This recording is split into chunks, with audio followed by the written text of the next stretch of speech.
In today's video, I'm going to show you how to add two buttons side by side in Mailchimp.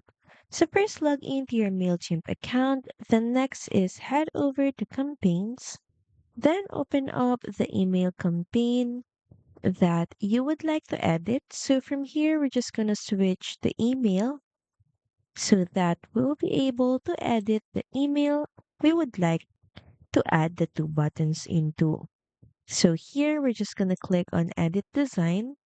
Now from your layout, look a specific section or area where you want to add the two buttons.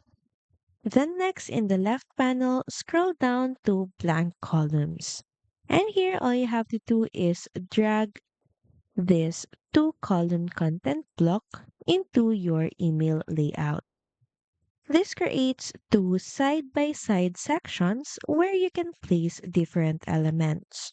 Now go back in the left panel and this time drag the button block first in this first section and here customize the text and link for this button.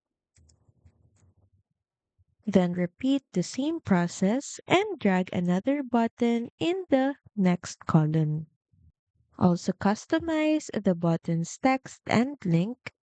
Then in the left panel, adjust the button color, size, and alignment so that both buttons look balanced and easy to click.